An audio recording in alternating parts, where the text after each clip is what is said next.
se retrouve pour une nouvelle vidéo de pâtisserie.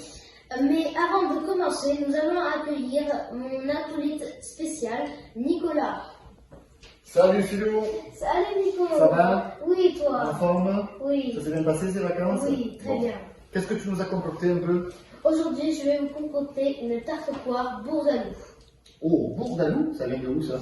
Alors, c'est le nom de la rue du pâtissier qui l'a créé. D'accord. Et est-ce que c'est compliqué ou ça va se faire facile? Ça va se faire très facilement, mais plus difficilement que les autres recettes. Ah, d'accord. Et tu vas faire ça tout seul? Non, aujourd'hui, nous allons accueillir une nouvelle acolyte, Joséphine. Ah ouais! Salut José! Salut José. Ça va? Ouais, ça va.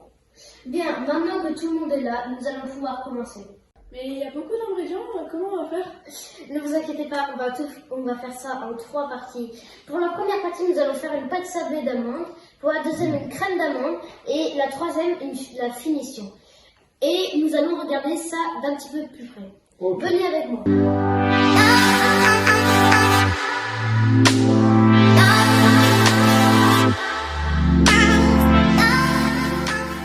Bien, Nico, j'ai une mission pour toi. Oui. Tu vas devoir commencer par faire la pâte sablée. D'accord. Donc, pour commencer, il faut mettre de la farine, du sel Ok. et du beurre. D'accord. Donc, je vais malaxer ça jusqu'à avoir la consistance de sable. Je vais mettre les autres ingrédients. Ok, donc je Maintenant, tu peux commencer par mélanger. Ah oui, c'est un peu dur à mélanger. Hein? Oh, quand même. Le beurre et vous, ça devrait aller. Donc il y aura toujours plus de farine que de beurre, bien sûr. Bien sûr. Encore, chef, ou c'est bon? Continue. C'est pas encore assez de beurre. On voit encore qu'il y a un petit peu de morceaux de beurre. Donc maintenant que tu as fini de mélanger, nous allons pouvoir mettre le reste des ingrédients. Pour commencer, nous allons mettre la poudre d'amande. Ok. Il y a un ordre spécial ou peu importe ce qui reste? On le met, Si vous préférez, vous pouvez suivre cet ordre-là, mais vous pouvez faire dans l'ordre que vous voulez. D'accord. Après, nous allons rajouter le sucre glace. Et enfin, l'œuf battu. Et maintenant, Nico, use de tes muscles et fais-nous une belle pâte. Et pendant ce temps-là, je vais rejoindre Joséphine pour faire la crème d'amande. Tu peux compter sur moi.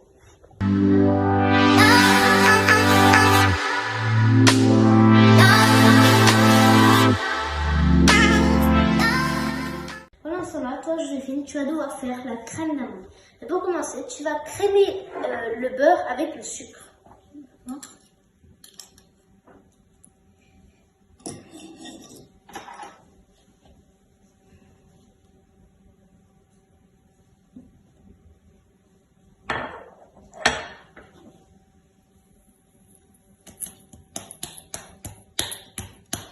Pour commencer, mélange ça et après nous reviendrons pour la suite des ingrédients. Maintenant, je vais juste te rajouter les prochains ingrédients. Alors, je vais te rajouter de la poudre d'amande, de la maïzena et de l'œuf.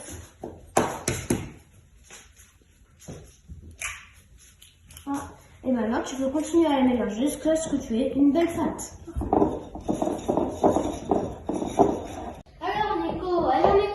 Ah bah écoute, je pense qu'elle est pas mal, hein. C'est toi qui vas me dire. Hein. Oui, elle est magnifique. Ouais, ça va. Bien, pour passer à l'étape suivante, nous allons devoir mettre la pâte sur du papier sulfurisé et nous allons l'étaler pour le mettre dans notre plat à tarte. Pourquoi tu mets un peu de farine là sur le... Parce la que pâte? quand vous allez utiliser votre rouleau, vous allez aussi avoir la pâte qui va coller et donc je vous conseille de mettre un petit peu de farine pour pas qu'elle colle. D'accord. Parsème comme ça un peu de farine de partout. Exactement. Et maintenant, nous pouvons commencer. Attends, c'est ça. Merci. Ah ouais. Vous voyez, c'est déjà mieux que quand vous étalez une autre pâte sans farine. C'est des petites astuces qui simplifient un peu le... Oui, la exactement. façon de... Exactement. D'accord. Et maintenant, petit conseil pour étaler votre pâte. Quand vous avez fait un aller-retour, eh bien, vous tournez votre pâte 24 de tour et vous continuez à étaler.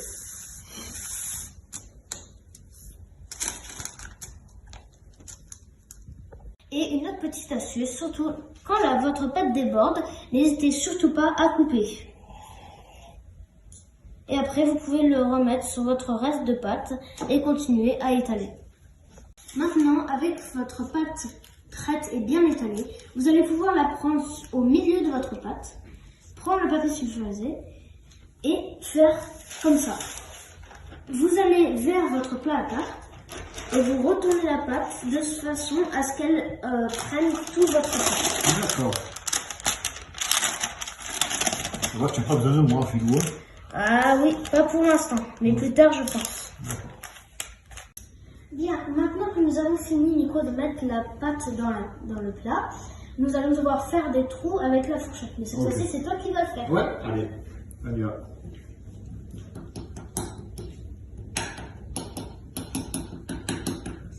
La manière est très bizarre. C'est vrai? Oui, d'un côté comme ça. Ouais, tout ça va vite et tout ça. C'est vrai. C'est bon comme ça? Oui, magnifique. Et maintenant que nous avons fait des trous dans la tarte, nous allons pouvoir la mettre au réfrigérateur. Bien, maintenant que Nico a mis sa pâte au réfrigérateur et que Joséphine a terminé sa crème d'amande, nous allons pouvoir mettre la crème d'amande dans le plat. Sur la pâte. Sur la pâte. D'accord. Ouais, je te tiens Le bol, merci. Il faut que ça occupe toute la surface de la table? Toute la surface. D'accord. Voilà. Et maintenant, on étale bien. Et ensuite? Et ensuite, on va passer à la finition.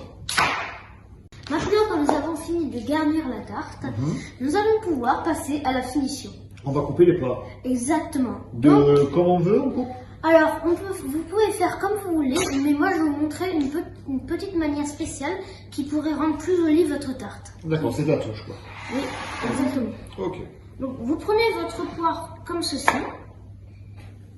Vous commencez par le bord et vous faites des petites lamelles les plus fines possibles. Voilà. Donc après que vous ayez coupé votre poire, vous prenez une spatule comme ça. Si vous avez une autre forme, ce n'est pas grave. Vous faites comme vous voulez. Vous la prenez. Vous décalez un petit peu les poires, que ça fasse qu'elles soient penchées. D'accord. Hop, hop, hop. Ah, et tu vas les disposer comme ça sur le... Exactement. Et ça va faire une sorte de croix. Vous mettez votre spatule comme ça et voilà. Et maintenant votre poire est posée. Et maintenant vous faites avec les autres comme ça.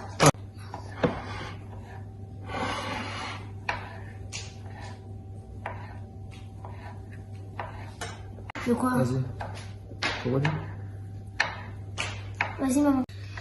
Nico, tu vois, tu découpes tellement bien que les poires elles se mettent toutes seules comme ça. Voilà, j'arrive presque à la dernière là. Parfait.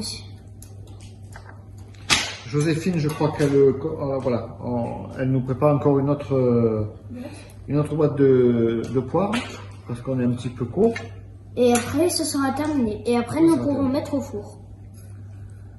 Et voilà, on arrive à la dernière. Super. Magnifique. Maintenant, nous allons pouvoir passer à une autre décoration. Et ce sera des amandes effilées. Vous n'êtes bien sûr pas obligé d'en mettre, mais vous pouvez en mettre si vous voulez. Mais c'est facultatif. C'est facultatif. Et vous pouvez en mettre où vous voulez. Moi, vu que j'aime pas trop, je vais en mettre que sur les côtés.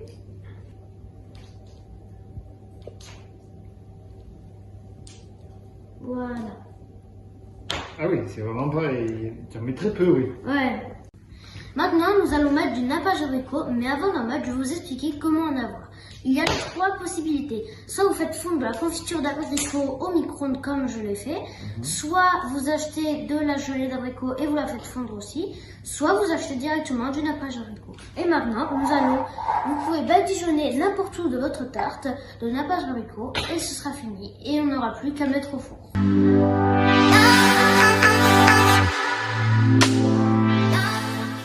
Maintenant, nous allons pouvoir mettre la tarte au four à 180 degrés et 30 minutes. Vas-y, Nico. Allez. Voilà, j'espère que cette dernière vidéo vous a plu. Et à bientôt pour une nouvelle recette. Au Ciao. revoir.